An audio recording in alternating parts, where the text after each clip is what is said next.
Então, boa noite de novo, né, pessoal? Agora gravando para valer. Na aula passada, só para recapitular, nós ficamos com essas pendências. As duplas nós estamos acabando de definir. O tema, nós precisamos fechar isso também até o final da noite, porque já é semana que vem a entrega. O algoritmo, várias pessoas já me mandaram por e-mail, tá? E a gente estava discutindo sobre a questão do vídeo âncora, onde o vídeo âncora é muito importante porque fala sobre os 10 erros mais comuns, né? Erros comuns na parte de programação e a importância de se estudar. A importância de ter uma instituição que tem profissionais que têm experiência com a teoria, com a prática, e eles vão te direcionar para você conseguir enxergar como a necessidade desses dois se encontrarem. E a necessidade do quê? A teoria sozinha não vai te levar muito longe. A prática sozinha também não vai te levar muito longe. Os dois vão te levar a quê? A quê? A erros. Vão te levar a erros. E por isso que tem vários erros que são muito comuns. E aí, o que acontece? Quando você pega uma instituição de ensino, como a FAEX, bem estruturada, bem organizada, com professores de referência, eles vão ajudar você a entender os conceitos, vão te conduzir à parte prática, para você consiga fazer essa fusão. Baseado nessa fusão, essa fusão vai se tornar o quê? O alicerce. O alicerce para você construir o seu profissional, construir a sua cadeia do conhecimento, que cada vez mais vai crescendo e vai modelando você como um profissional que vai ser cada vez mais desejado pelo mercado de trabalho e cada vez mais vai conseguir oportunidades no mercado de trabalho, tá bom? Então, é algo muito importante. Eu compartilhei a minha tela aqui, mas eu vou descompartilhar rapidamente. E aí vamos fazer o seguinte. O segundo ponto agora, eu queria falar um pouquinho sobre o algoritmo que nós pedimos, né? Troca de pneu, tá? Eu vou tomar liberdade aqui, vou escolher duas pessoas, não vou falar os nomes não, mas eu vou escolher dois algoritmos aqui, só para nós compararmos, tá? Então, só um minutinho. Só um minutinho. Não vou citar nomes, podem ficar tranquilos. É só para a gente conseguir aqui fazer uma pequena comparação.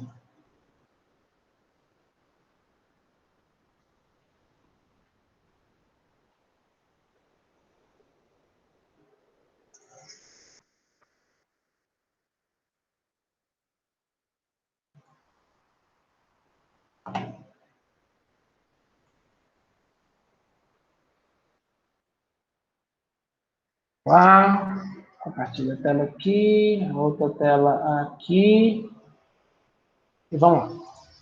Então, aqui eu peguei dois exercícios aqui, né? Que me enviaram agora, muito bom, tá? Por favor, me enviem todos os exercícios, a gente vai acompanhando, tá? O que vocês estão fazendo.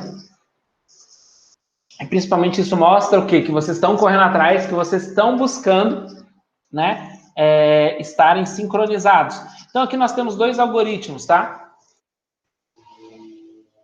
Então, nós temos o algoritmo A aqui do lado esquerdo, o algoritmo B do lado direito, tá? E o que a gente pode ver de diferenças aqui? Algumas diferenças clássicas aqui que vão acontecer mesmo, né? Que não é necessariamente um problema, tá bom? Primeiro, como a pessoa enxerga o procedimento de trocar o pneu do carro.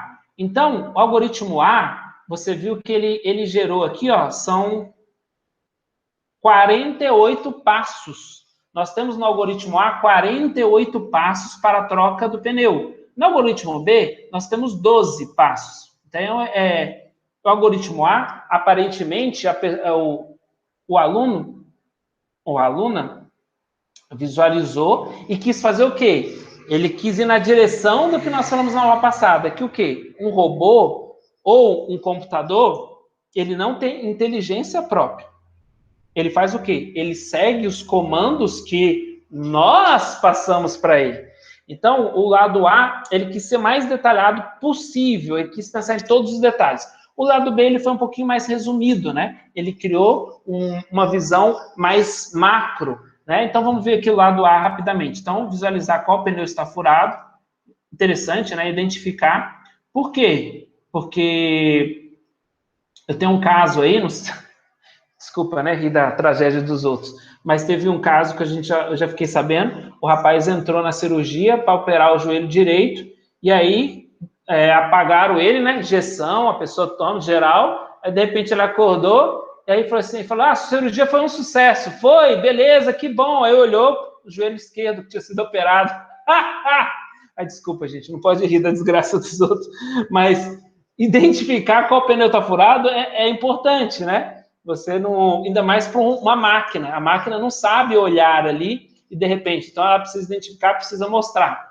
Beleza? É até o porta-malas, né? Porque é lá que está, normalmente é lá que está todo o material, abrir o porta-malas, né? Porque você pode tentar fazer alguma coisa com o porta-mala fechado, pegar o step, levar o step até o pneu furado, colocar o step ao lado, voltar o porta-mala, pegar a macaca, a chave de roda, colocar o step, macaco, chave de roda, voltar a porta-mala, pegar o triângulo, colocar o triângulo a 5 metros. Até o triângulo lembrou, bacana, né? A maioria das pessoas não usam triângulo e não tem esse costume, mas eu trabalho na área de segurança do trabalho também, inclusive com sistemas, né?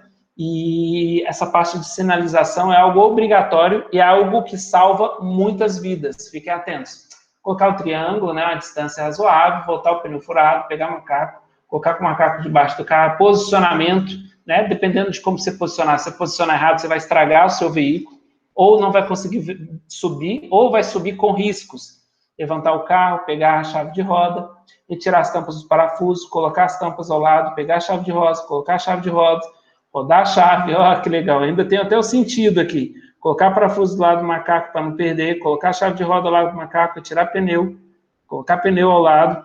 Teve um caso aí que o pessoal falou assim, ó, tira o pneu furado e joga debaixo do carro. Não sei quantos já viram fazer isso, né? Porque se o macaco escapar alguma coisa, o carro não bate no chão. Então, pegar step, encaixar step, pegar parafuso, encaixar step não é fácil não, hein? É importante esse passo. Encaixar parafuso, pegar a chave de rodas, encaixar a chave de parafuso, rodar a chave de roda no sentido horário, colocar a chave de roda no macaco, ao lado do macaco, pegar as tampas, colocar a tampa, baixar o macaco, tirar o macaco do lado do carro, pegar o macaco, chave de roda, levar a porta-mala, guardar, pegar pneu furado, tem muita gente que esquece de pneu furado, levar o porta-malas, guardar pneu furado, pegar triângulo também, o triângulo normalmente é muito esquecido, né? Levar o porta-mala, fechar o porta-mala e prego, tá? Aí já o algoritmo B, olhar os pneus estão furados, aí beleza, né? Segundo, pegar as ferramentas, beleza? Ligar, tirar o carro, do carro step, colocar o macaquinho no lugar perto, posicionamento, folgar os parafusos da roda, levantar o macaco. Aqui, interessante, ó. Uma diferença entre o A e o B, e uma diferença importante, por sinal, tá? Deixa eu ver se aqui o lado do A falou. Eu acho que o lado do A não falou isso aqui que é importante, ó. Folgar os parafusos antes de subir. Isso também é algo muito importante. Você precisa da roda encostada no chão para conseguir folgar os parafusos, né? Tirar a pressão deles, porque depois que subir, fica mais difícil de fazer isso. Então, olha que interessante. Aparentemente, aqui tem menos passos, o algoritmo B, mas ele colocou que o algoritmo A, com 48 passos, não tem. Ou eu não vi. Eu acho que não tem. Não tem folgar.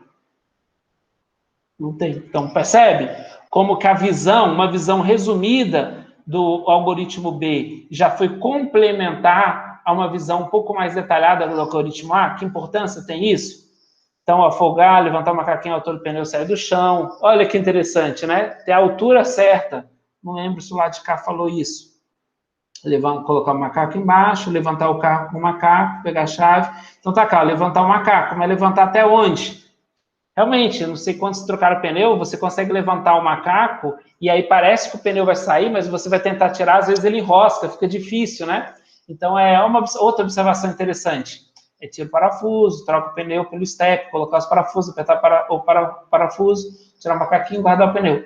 Então, aqui, pegamos aleatórios, mas o que eu queria mostrar para vocês, justamente foi muito bom pegar esses dois. Primeiro, uma visão mais sucinta, segundo, uma visão mais detalhada, mas visões que precisam de complementos. Olha para você ver, essa visão que é mais sucinta levantou pelo menos dois detalhes que essa visão mais detalhada não tinha colocado.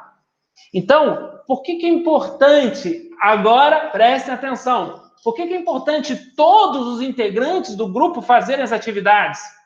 Porque pode ser que o integrante A seja do grupo, mesmo grupo do integrante B. E aí, o que acontece? Eu olho aqui e falo, o meu está muito mais detalhado que o seu, fulano B. Só que o fulano B fala o seguinte, fulano A, ó, tem duas informações importantes aqui que você não colocou. Né? Você não colocou a questão de folgar os parafusos e você não colocou para prestar atenção à altura para conseguir tirar o pneu. E aí, por mais que eles podem escolher ficar com o colaborador A aqui, o aluno A, o algoritmo A, tem como o algoritmo B colaborar, porque é um ponto de vista diferente, um ponto de vista que foi o quê? Agregou valor, percebe? E aqui, ó, o colaborador A vai poder o quê também? Mostrar todos esses detalhes para o colaborador B. Gente, trabalhar em grupo é muito importante, pelo menos em dupla, que é o nosso caso. Então, não façam. A ideia não é, vamos fazer juntos. Fazer juntos algumas atividades, excelente. Vamos conversando e vamos fazendo um só. Beleza, mas não façam tudo assim. Principalmente na hora que for fazer os algoritmos e nós formos fazer linhas de código, né? Mesmo em Portugal. Faça cada um o seu. Por quê? Porque provavelmente vocês vão o quê? Olhar, nossa, você fez diferente de mim, deixa eu ver como que você fez. Nossa, o seu ficou um pouquinho maior. Por que será? Deixa eu olhar. O meu deu um bug, o seu não deu. Gente, é isso que gera o crescimento, tá bom? Então, parabéns, pessoal. Vou estar salvando isso aí depois com mais tempo. Agora não. Tá?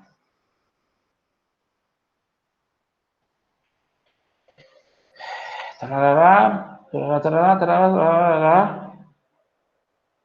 Beleza. E aí, show. Parabéns, tá? Olha lá, tem que trocar o pneu furado também. Isso, tem que trocar mesmo. Então, parabéns a todos aqueles que fizeram parabéns, tá? Vou acompanhar os que estão mandando, vou salvar uma pasta específica. Muito importante, sim, fazer. É muito importante nós caminharmos juntos, tá? Fazendo, executando. E para quê? Lembrem, o que nós vimos na aula passada? Nós vimos na aula passada introdução à lógica. Lógica, o que é, professor? É a forma de encadear, uma forma correta de encadear os pensamentos, de encadear o quê? Um conjunto de ações, de instruções para, por exemplo, uma máquina, ou para uma pessoa fazer com muitos detalhes. Uma pessoa, vamos supor, um robô, porque o robô não tem inteligência. Então, você vai fazer o quê? Você vai criar logicamente os passos para ele fazer uma determinada atividade.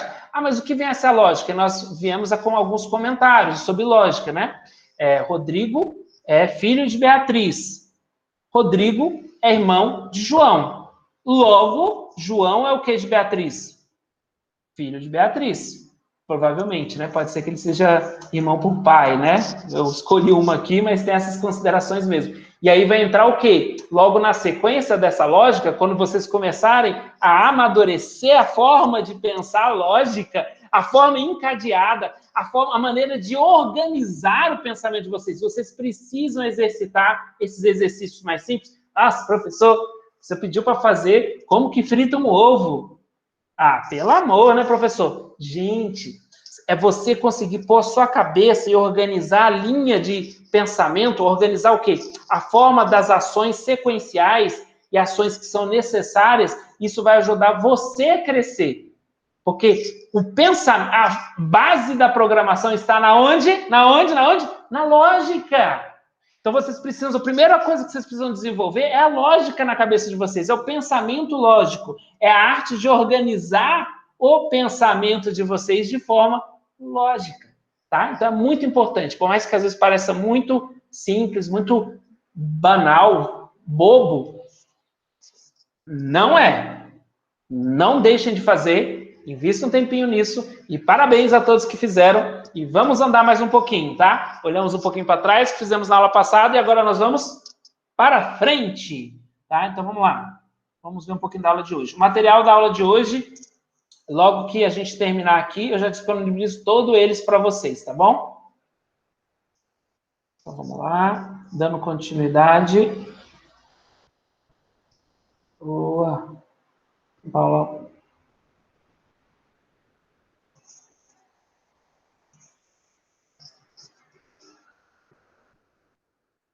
Então, vamos lá. Segundo momento de aula, né? Aula número 2. Só um minutinho, então. Eu esqueci de perguntar. Gente, alguém ficou com alguma dúvida, algum comentário? Alguém mais quer colocar alguma coisa com relação ao vídeo âncora, fazer mais alguma colocação? Alguém mais quer fazer alguma colocação com relação ao algoritmo troca do pneu?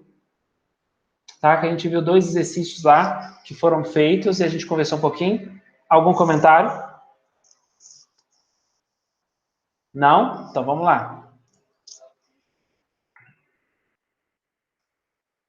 Uma coisa importante, tá? Se alguém fizer alguma pergunta, enquanto eu estou mostrando a minha tela, eu não consigo ver. Então alguém tem que abrir o microfone para falar, professor, tem uma pergunta aqui. Aí eu paro da apresentação do slide e aí eu consigo ver, tá bom? Então vamos lá para o slide.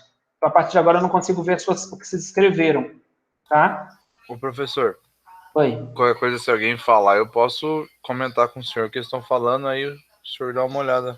Isso, beleza, combinado então, Breno. Então vamos lá. Nós estamos então a parte de lógica, tá? Deixa eu ver se calma aí. Não, isso aqui a gente já fez na aula passada. Desculpem, né? Essa aqui é a parte 1. Tá? Então nós estamos na aula 2. Aula 2. Isso. Algoritmos de programação, conceitos básicos, lógica de programação, parte 2, aula 2, tá? Programas, nós já vimos um pouquinho sobre isso, essa parte de teoria, sempre a gente vai dar uma adiantada, depois vocês podem ver de novo em casa, consultar o material. Desculpem. Mas programas nada mais são do que o quê? Algoritmos escritos numa linguagem de computador, tá? Então, existem programas, cada programa ele pode ser feito numa linguagem diferente, tá? E que são o programa, né, que é feito numa linguagem de programa computador, eles são interpretados e executados por uma máquina, no caso, computador, né? Programar um computador consiste em elaborar um conjunto finito de instruções. É você conseguir pensar no que você quer, conseguir o quê? Instrução é o quê? Um comando, uma ação. Então, você vai encadear esse conjunto de ações de forma lógica. E aí, você vai passar isso para a máquina, tá? A máquina vai ter que reconhecer essas instruções e executar essas instruções, tá? E aqui a gente tem um conjunto, né, de linguagens. Quem é das antigas conhece COBOL, provavelmente ninguém, vocês são todos novos, né? C# também é mais antigo, Java, uma linguagem extremamente atual. Delphi também é antiga, né? Só para vocês terem ideia, aqui das antigas, então, ó, COBOL, Delphi, Pascal e C. Como que eu sei, professor? Porque eu estudei na faculdade, tá? Estudei um pouquinho de Delphi na faculdade, lá em 1997, no milênio passado, né? E estudei Delphi, estudei Pascal, e depois eu fui para C, que é a linguagem C. Então, a linguagem C, desde do meu estudo, que eu estudei na escola técnica, foi antes de 98, foi lá em 97 mesmo. Então, desde aquela época, eu já estudava C na escola técnica e Pascal, e foi até a graduação, e depois no mestrado eu estudei outras linguagens ainda. E aí vem as derivações, né? Então, são linguagens estruturadas, depois vem as linguagens orientadas a objeto, né? Que vem Java, C#, C++, e assim por diante. .NET já é outro tipo de linguagem que vocês vão estudando aí, nós vamos trabalhando, tá bom? Então, na verdade, foi muito legal. Deixa eu ver aqui, que o vídeo falou, o vídeo comentou, qual que é a melhor linguagem? Qual que é a melhor linguagem de programação? Aí, eu achei muito legal o vídeo âncora, ele falou assim, gente, as linguagens, elas têm as suas características, suas peculiaridades. Então, vão ter linguagens que vão ser melhores para certa aplicação, para certa necessidade, outras necessidades vão ter outras linguagens. Então, depende. Mas, na maioria das vezes, falo assim, se você for bom numa linguagem e se desenvolver bastante naquela linguagem, por exemplo, uma linguagem que está em alta é a Python, que vou conduzir vocês nesse processo de absorção do saber, tá? De Python. Então, mas assim, você pode conhecer algumas, mas você pode ficar bom em uma. Aquela linguagem, você vai ficar especialista nela, pode ser que ela não seja melhor para algumas aplicações, mas, por exemplo, para IoT, para a inteligência das coisas, para a inteligência artificial, Python é show. filé. Então, ela vai muito fácil. Ah, mas para a parte de desenvolvimento de um sistema web, ou já, né? Vamos pensar melhor nisso aí. Então, aí a questão é o quê? Vocês vão precisar ir se desenvolvendo, tá? Professor, Oi. então nós vamos aprender essa linguagem só apenas? Não vamos aprender, tipo, usar o Java ou esse COBOL? Vocês vão aprender Python comigo na disciplina minha. Vocês vão aprender Java, vocês vão aprender C#, vocês vão aprender um tanto de outras linguagens, tá? Várias outras. A verdade é que cada professor vai conduzir vocês em uma linguagem diferente. Na verdade, vocês vão ter uma visão de várias linguagens. E aí vocês vão poder o quê? Depois optar em qual delas vocês vão se especializar, vão investir tempo para o quê? Ganhar mais profundidade. Entendeu, Fernando? Entendi, obrigado. Mas são várias, tá? Não, Python é uma delas. É uma delas. Tá? É uma que está em alta, mas Java também está em alta, sempre teve em alta, né? Java, JavaScript e assim por diante. Python ela é um pouco simples, né, Ezequiel? Por exemplo, linguagem C é o tal do ponto e vírgula, e aí Python já não tem mais ponto e vírgula. Aí o erro que um tanto de gente cometia de esquecer de ponto e vírgula, Python você já não erra por causa disso. É uma linguagem um pouco mais simplificada, e eu posso dizer que é um pouco mais prática, né? Quem gosta da parte prática vai gostar. Qual que é a mais braba de mexer? Java. Java, ela consegue... É bem puxadinho, tá, Júnior? Java, normalmente as pessoas têm um pouco de dificuldade. Normalmente os alunos, eles têm um pouco de dificuldade de trabalhar com linguagem orientada a objetos, porque é uma quebra de paradigma, tá? O que é uma quebra de paradigma, professor? É como você, assim, eu estou sempre acostumado, sei lá, a usar o mouse do notebook. E aí, por exemplo, agora eu vou ter que usar o mouse, o screw aqui no meio do notebook industrial, não sei. Ou vou usar um mouse sem fio. Você estava fazendo sempre de um jeito, de repente você tem que fazer de outro jeito, a mesma coisa. Isso é uma quebra de paradigma. Né? Quer ver uma quebra de paradigma? Você dirige no Brasil do lado esquerdo. Aí você vai para a Inglaterra, se eu não estou enganado, é do lado direito.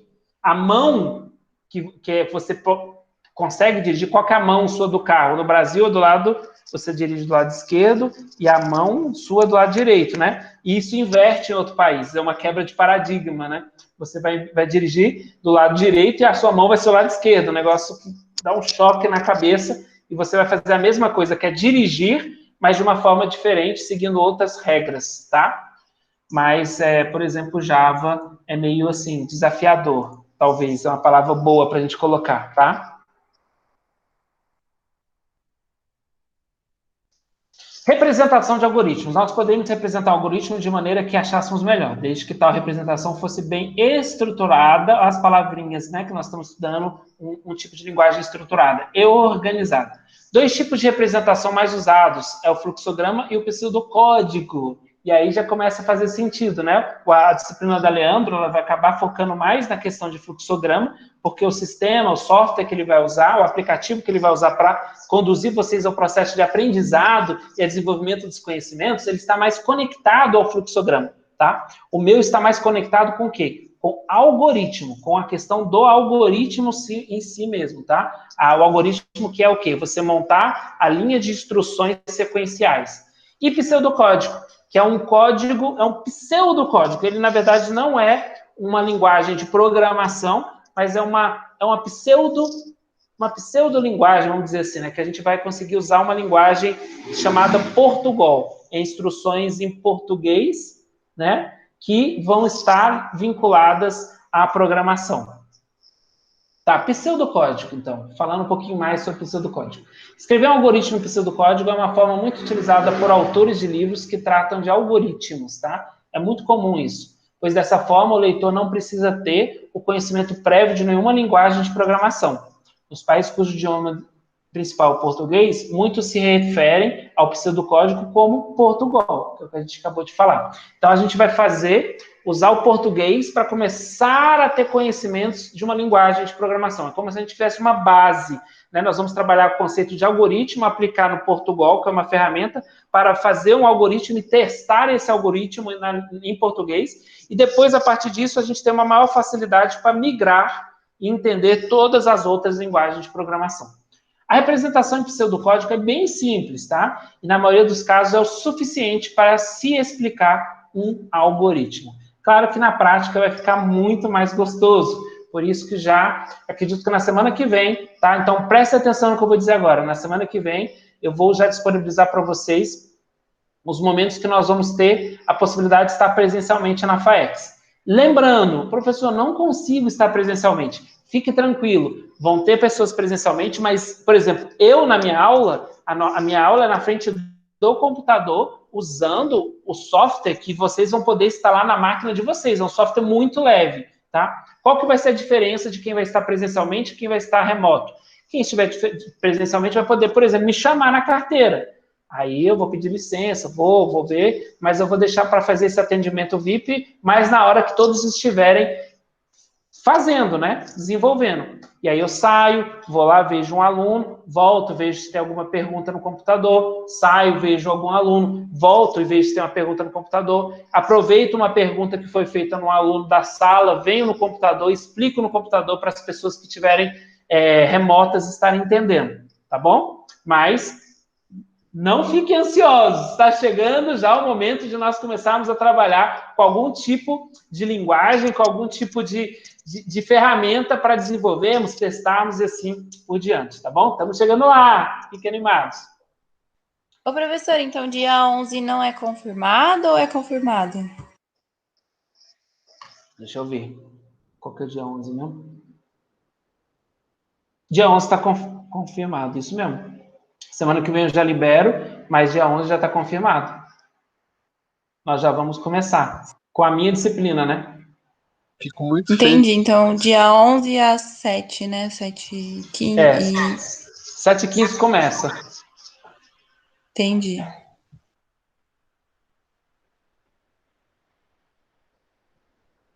Tá?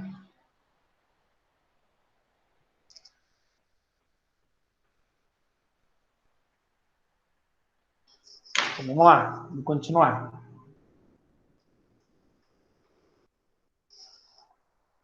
Então, lá, desenvolvimento de algoritmos. Independente da linguagem de programação, o algoritmo, né, ele não depende. O algoritmo é uma coisa básica para qualquer linguagem de programação. Como eu disse para vocês, a forma de organizar o pensamento. Isso tem a ver com o algoritmo. Um algoritmo ele deve ser fácil de se interpretar, nós vamos passar por isso. Deve ser fácil de codificar, que é o quê? Deve ser fácil de você traduzir um algoritmo para uma linguagem de programação, igual a gente citou. Python, Delphi, C, Pascal, etc. Ele é intermediário entre a linguagem falada e a linguagem de programação, tá? Então, ele está ali no meio termo entre como a gente fala em português e uma linguagem de programação, igual, por exemplo, a linguagem C. Para escrever um algoritmo, precisamos descrever a sequência de instruções de maneira simples e objetiva. Então, por favor, essas regras são muito importantes. Momento da atenção dobrada. Então, atenção dobrada. Um algoritmo, ele deve usar somente um verbo por frase, tá? Isso é muito importante. Por quê? O verbo está associado a um comando. Então, você tem que ter um único comando por instrução. Uma coisa meio óbvia, né? Você não quer passar várias instruções numa única instrução, vários comandos numa única linha, porque você vai acabar atrapalhando, né? Ou desorientando, vamos dizer assim, se fosse um robô, uma pessoa. Então, você deve o quê? Se resumir a passar um comando por vez, tá? De forma simples. Então, você usa um verbo por frase. Você tem que imaginar que você está desenvolvendo um algoritmo para pessoas que não trabalham com informática. Então, você tem que ser o mais simples possível, mais direto, mais objetivo, o mais claro possível. Usar frases curtas e simples. Ser objetivo, procurar usar palavras que não tenham sentido dúbio, duplo significado, tá bom? Então, vamos lá. Importante! O analista de sistemas passa para o programador o que precisa ser feito. Isso aqui a gente já falou no passado, né? Tem a análise, depois vem a modelagem, depois precisa ser desenvolvido. Como vai ser feito é o programador que decide. Então, o analista, ele o quê? Ele entende, extrai os requisitos, monta, por exemplo, um fluxograma, um diagrama em blocos, e aí ele entrega essa análise para o programador. Aí o programador vai olhar aquilo lá e vai escolher, por exemplo, qual a linguagem ele vai usar. Eu vou usar a linguagem, eu vou usar o Python para a parte de inteligência artificial, mas a parte de interface gráfica eu vou usar, sei lá, aplicativo, por exemplo, são várias as linguagens novas que nós estamos aplicando. Por exemplo, Angular é uma linguagem muito atual que o professor está usando para desenvolvimento de aplicativos, tá? Mas vamos em frente. É você que vai... O programador, ele vai ter que ter uma experiência, um know-how, para conseguir olhar e ver qual linguagem é melhor para desenvolver cada coisa. E isso vocês vão desenvolver durante o curso, tá bom? Take it easy, fiquem calmos. Durante o curso, vocês vão conhecer linguagens de programação estruturada, programação para web, programação de banco de dados, vocês vão aprender a programar banco de dados, entender banco de dados, programação orientada a objetos, programação para aplicativos, vocês vão aprender tudo isso. Tem uma pessoa mandando mensagem aqui no chat. Ah, beleza. Professor, um analista de sistemas está acima de um programador? Boa pergunta, Ezequiel. Na verdade, eles trabalham em conjunto. Agora eu vou para uma... Vamos lá. Hoje também a gente já vai ver um pouquinho da última estágio. Normalmente tem um analista, eles trabalham juntos. Tem um analista, tem um programador, e lá na frente, como eu disse para vocês, vai ter o quê? Uma pessoa de teste. Só de testar. Esse pessoal, todo mundo é um time, é uma equipe. Que tem a ver com o quê? Tem a ver com o quê? Com a forma como nós estamos trabalhando. Em grupo. Precisa ter equipes. É claro que eu estou batendo muita tecla para ser dupla, porque nós vamos começar com dupla e depois nós vamos desenvolvendo, mas é importante nesse momento.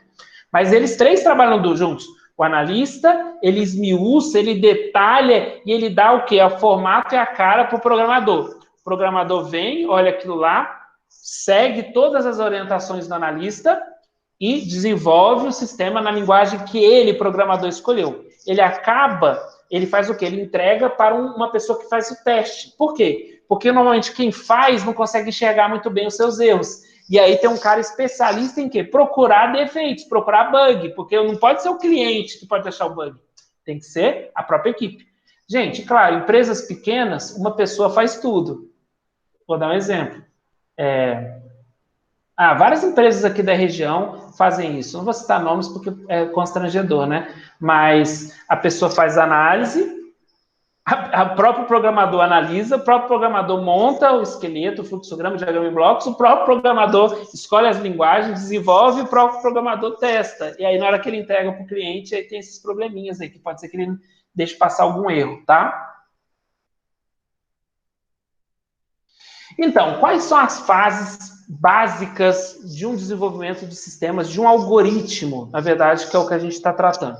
As três fases básicas é o quê? Todo algoritmo ele vai ter uma parte de entrada de dados, ele vai ter um processamento desses dados e vai ter uma saída de dados. Então, entra, processa, sai, né? Apresenta, tá? Vamos lá para um exemplo mais prático aqui. Tá? Então, tem entrada, processamento e saída. Então, a entrada de dados. O que vai ser entrada? São os dados de entrada do algoritmo. Então, nesse exemplo aqui, ó, uma pessoa. Quais são as entradas de dados? São as percepções, impressões sensoriais. Então, a entrada de dados de um ser humano é o que ele está ouvindo. Qual outra entrada de dado? É o que ele está vendo. Qual outra entrada de dado? É o que ele está sentindo cheiro. Qual outra entrada de dados? É onde que ele está encostando o tato e assim por diante. São a entrada de dados, tá? Qual que é o processamento? Processamento aqui são os procedimentos utilizados para chegar ao resultado. Então, no caso do ser humano aqui, o que a gente podia fazer? São várias as atividades, né? Então, ó, com o auxílio da nossa memória, executam os diversos processos, como controlar, comparar, combinar, deduzir, etc. Então, por exemplo, o ser humano vai tomar banho, escovar o dente, que é mais simples. Então, ele tem o quê? Ele tem os procedimentos de entrada, a visão, o tato, o olfato, tá?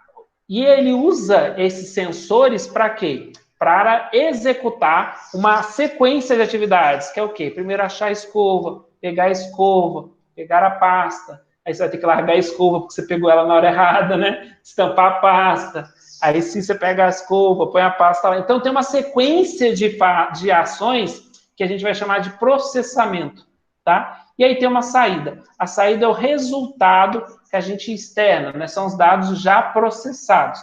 No caso, eu escolhi um que é escovar o dente, o resultado seria os dentes brilhando. Mas, por exemplo, o mais fácil de vocês entenderem, uma escrita de uma carta, né? Então, você vai escrever uma carta ou digitar um e-mail. Escrever uma carta é mais antiquado, mas fica fácil de vocês enxergarem. Então, ele vai o quê? Entrada, visão, status, né? Ele vai pegar um lápis, vai pegar um papel, que é justamente o que está ilustrado aqui, né? E aí ele vai fazer o quê? Vai escrever, que é ter a sequência para conseguir escrever, né? E o resultado vai ser o quê? Ele vai entregar essa carta, por exemplo, escrita para uma pessoa, para uma segunda pessoa, tá? Então, são as fases. Tem entrada de dados, processamento de dados, saída de dados, tá? Então, aqui a gente tem um exercício, tá? Olha um exercício aqui, ó. Problema. Seja um problema calcular a média final dos alunos da 7ª série. Então, na 7ª série, os alunos eles realizam 4 provas. A prova 1, a prova 2, a prova 3, a prova 4. E aí você tem que calcular a média. O que é calcular a média? Da matemática, a gente aprende a calcular a média, somar todas as informações, todos os números, e dividir pela quantidade de números, né? Então, se eu tenho aqui 4 provas, eu somo as 4 provas e divido por 4. Isso é calcular a média, tá? Então, vamos lá. Pensando o quê? Nesse exercício, isso aqui, ó. As 3 fases, tá? De um processamento aqui, na verdade, de um algoritmo. Quais seriam as 3 fases para calcular a média final do aluno? Tá, deixa eu perguntar para vocês, antes de eu mudar aqui o slide. O que vocês acham que são? Eu já mudei, já mostrei um pouco, mas o que vocês acham que são, por exemplo, a entrada? O que seria a entrada do algoritmo para calcular a média? Nós fizemos ontem na aula um algoritmo parecido. Ah, bacana, com o Leandro, né? Isso. E é isso mesmo, vocês já estudaram, então vocês estão craque, né? A entrada de dados são os valores, isso mesmo. A gente acaba usando os mesmos exemplos, né? Os exemplos são muito óbvios, mas são exemplos tradicionais. Mas aqui, ó, posso mudar para você. O exemplo que vocês fizeram foi exatamente com provas? Foi. Então, vamos lá, vou mudar o exemplo. Então, só para diferenciar, então, aqui, ó. Calcular a média, tá? Do peso dos alunos, dos colaboradores. Então, você tem que calcular a média do peso dos colaboradores. Deixa eu só diminuir aqui. Vocês vão ver que às vezes a gente muda alguma coisa, mas acaba resumindo na mesma coisa. Então, problema, calcular a média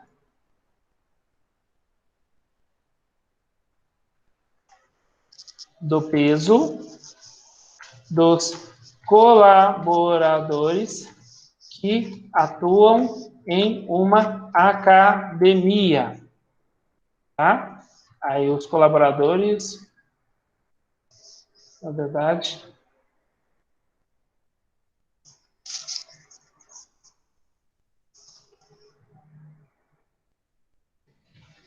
na academia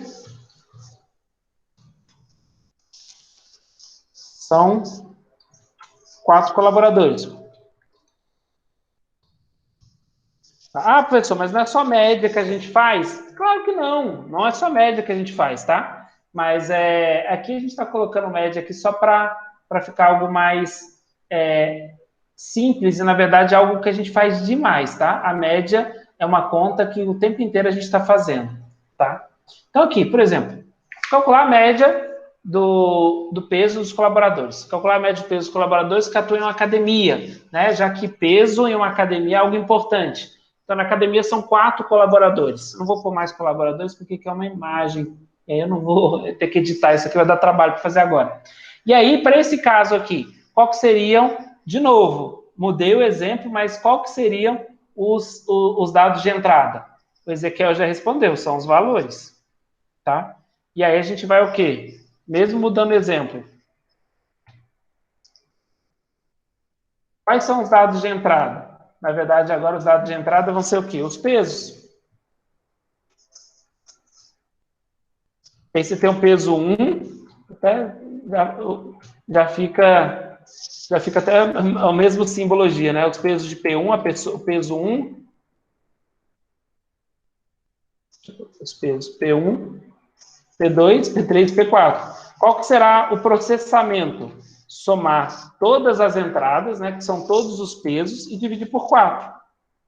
Qual que são os dados de saída? A média. Não tem enrosco.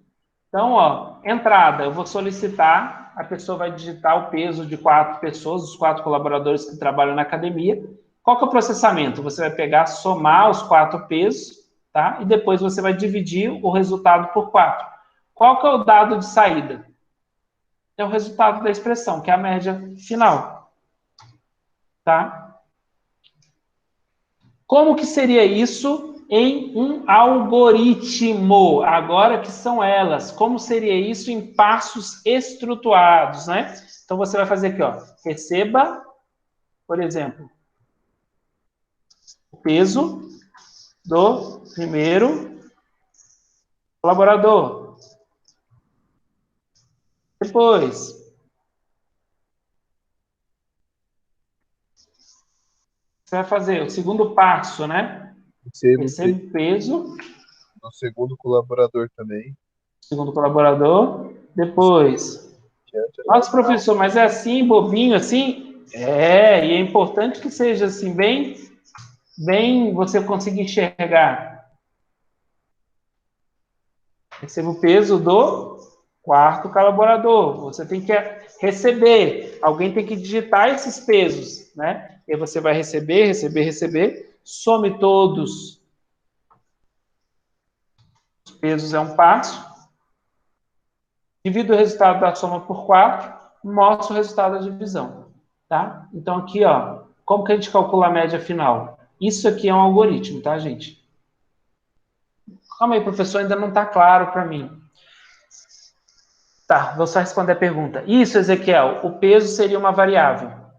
Nós vamos estudar variáveis, tá? Mas o peso, por exemplo, é uma variável nesse caso, sim.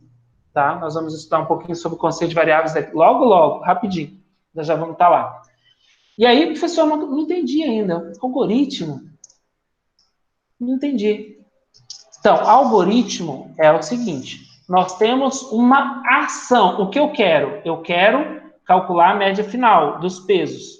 Então, esse é o meu objetivo. O que é algoritmo?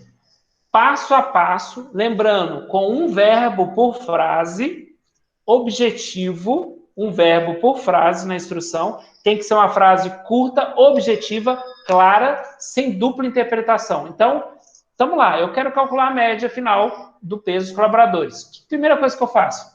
Tem que entrar com os dados. Qual que é o primeiro? Receba peso do primeiro colaborador. Primeiro passo. Depois, receba o peso do segundo colaborador, receba o peso do terceiro, receba o peso do quarto. Primeiro você tem que pegar vamos dizer assim, obter os pesos. Sem peso você não faz nada. Depois que você está de posse desses pesos, o que você faz? Você pega esses 4 pesos, você soma. Somado esses pesos, você tem o quê? O valor total. Não é isso ainda que eu quero a média. Então, eu tenho o valor total. Para eu achar a média, eu preciso o quê? Pegar esse valor total e dividir por 4. Aí eu peguei o valor total e dividi por 4. Beleza. Calculei o peso médio. Mas o que eu preciso fazer agora?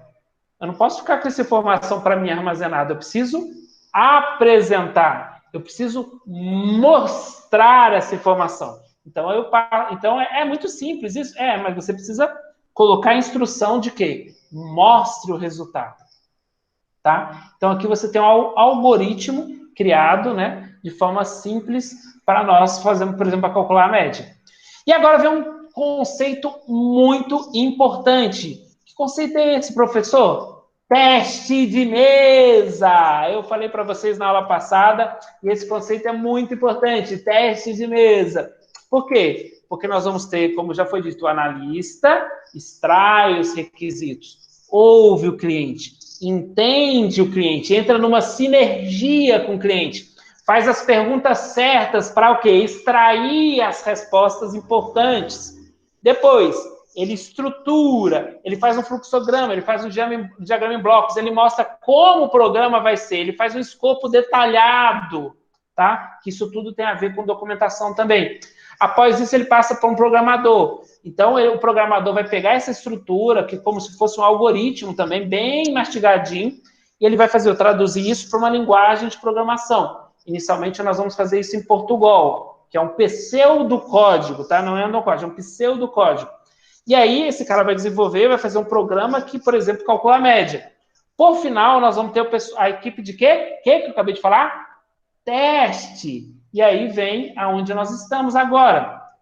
Qual que é o conceito de teste? O conceito de teste é o que a gente chama de teste de mesa, tá? Então, após desenvolver um algoritmo, ele deverá sempre ser testado, tá? Esse teste é chamado de teste de mesa. Por que é o teste de mesa? É como se fosse você estar numa mesa, é como se pegasse e falasse assim, o que eu vou testar nesse algoritmo? É como eu pegar um algoritmo, colocar em cima da mesa e fazer tudo que eu preciso de teste nele.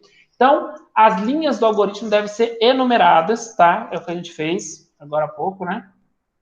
Enumeradas. As linhas.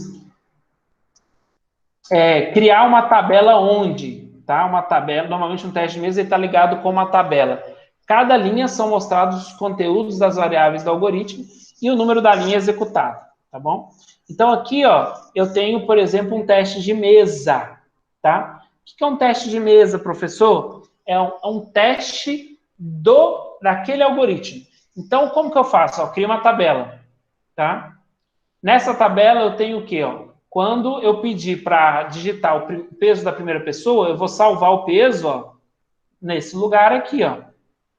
Que, muito bem comentado pelo Ezequiel, vai ser chamado, esse lugar onde eu vou salvar essa informação é chamado também de variável, tá? Então, eu vou salvar a informação do peso da primeira pessoa aqui, vou escrever isso na tabela, no teste mesmo.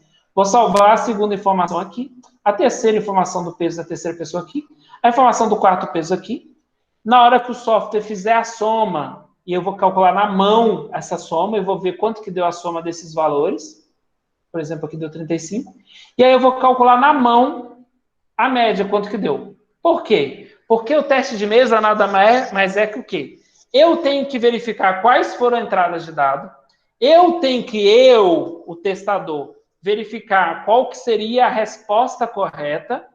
E aí eu vou comparar o que eu calculei e vi com o que o meu software entregou. E aí eu vou ver, meu software deu o resultado certo ou não deu? Deu? Não deu. E aí você vai fazer esse teste. E aí você faz o teste com apenas uma linha? Não. Aqui tem uma sugestão. Por exemplo, normalmente nós fazemos com pelo menos 3 testes diferentes. É claro que vão ter sistemas que vão ter combinações, inúmeras combinações. Por isso você precisa aprender combinações na disciplina de matemática. Porque você tem que saber quantas combinações diferentes de variáveis de entrada existem, porque um bom testador é aquele que testa todas as combinações. Ou pelo menos ele consegue testar todas as linhas lógicas de combinação, para verificar se o software está aprovado para ser enviado para o cliente ou precisa ser feito, vamos dizer assim, revisado, seria a palavra melhor, para quê? Para poder ser testado de novo, verificado de novo, e aí depois de ser aprovado, ser entregue ao cliente. Tá? Então, o conceito de teste de mesa é muito importante, gente. Muito importante. É tão importante que ele vai entrar dentro do nosso escopo de projeto. Né? A primeira coisa que nós vamos fazer, a primeira entrega, nós já definimos, né? Vai ter o grupo, vai ter quem são, qual que é a área de atuação, qual que é o específico, né? Qual o tipo de loja você vai trabalhar. E nós vamos começar a trabalhar também com extração de requisitos, tá? Nós precisamos começar a entender o que é importante em uma loja e qual vai ser a abordagem que eu vou dar. Isso também eu vou passar para vocês, tá? Fiquem calmos, mas eu queria que vocês já começassem a pensar, começassem a consultar, começassem a extrair requisitos do que seria importante numa loja de peças, tá bom? E quais são os processos que nós vamos ter das entregas até a entrega final? Nós vamos ter o quê? Levantamento de requisitos, uma forma de levantar o que nós vamos fazer, um diagrama em blocos. Nós vamos ter um momento de desenvolver esse algoritmo em pseudocódigo. E lá na frente, no final, nós vamos ter o quê? Teste de mesa. Sim, lá na frente nós vamos ter que testar e validar o nosso sistema. Tá bom? Então, isso faz parte do nosso escopo de projeto, que, inclusive, nós vamos entregar na próxima semana. Tá? Mas vamos lá. Fiquem calmos que nós vamos juntos. Então, vamos lá. Aqui nós temos um outro exemplo, né? Aqui é, por exemplo, desenvolva um algoritmo que, a partir das notas do aluno, FAEX, na verdade, aqui eu vou até mudar rapidamente. Aqui vai ser os nomes corretos, né? Vai ser primeira entrega, vou chamar de E1. Depois E2, entrega 2, depois entrega 3 e EF de entrega final.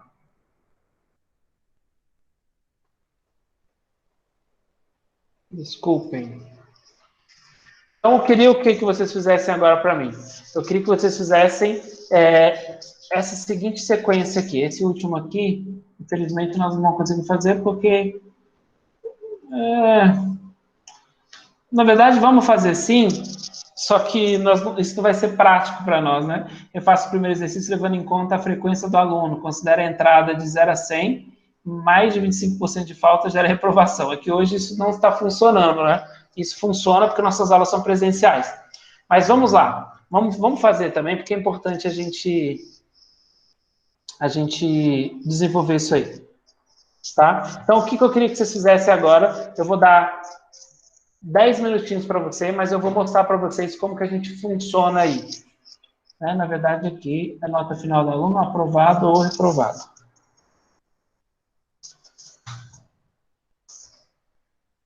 Como que eu vou fazer com vocês? Eu vou mostrar para vocês primeiro, só para a gente lembrar como que é a nossa distribuição. Deixa eu achar aqui qual que é o nosso primeiro dia de aula. Deixa eu só colocar aqui a nossa distribuição de notas para vocês relembrarem.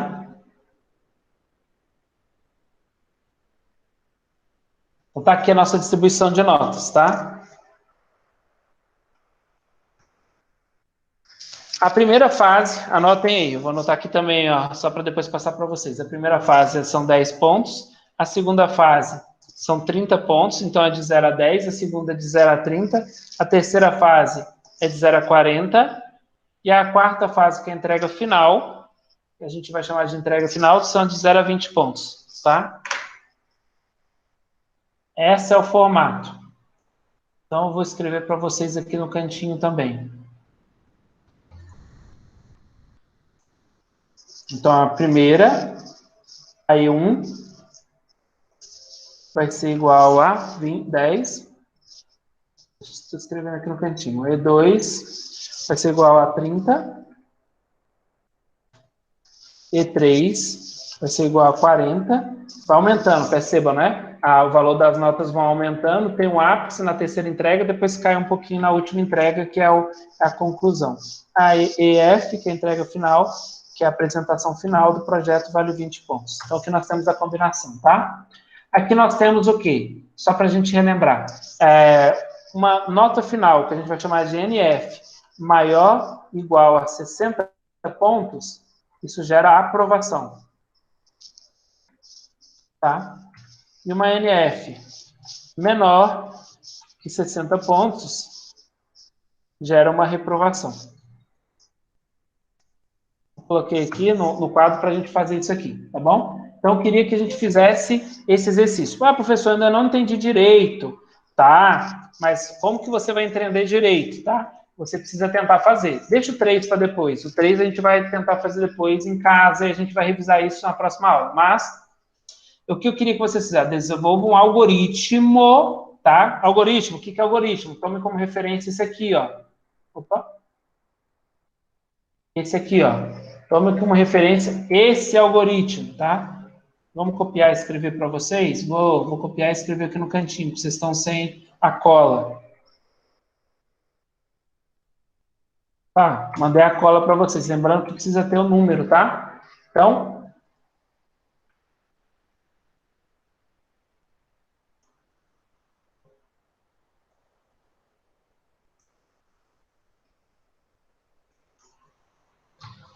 eu já pulei para o último aqui. Daqui a pouco a gente volta naquele lá, que é um pouquinho diferente. Então, eu quero que vocês façam o seguinte, esse algoritmo. Desenvolva um algoritmo que, a partir das notas do aluno, nós vamos só para esse primeiro aqui, ó.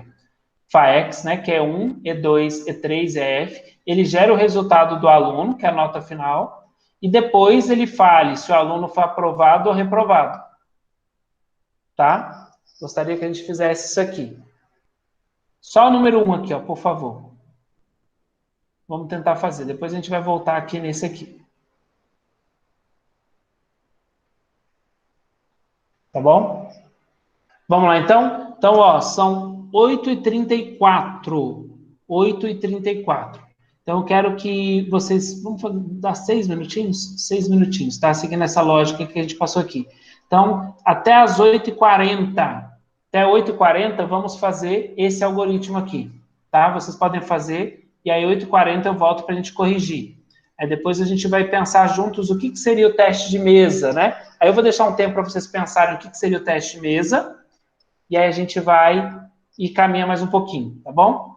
Então, vamos lá, então. Deixa eu voltar aqui para a tela principal. Daqui 6 minutinhos, na verdade, 8h41, a gente retoma, tá bom? Então, eu vou até parar a apresentação aqui por um instante e vou parar também a gravação. Depois a gente retoma.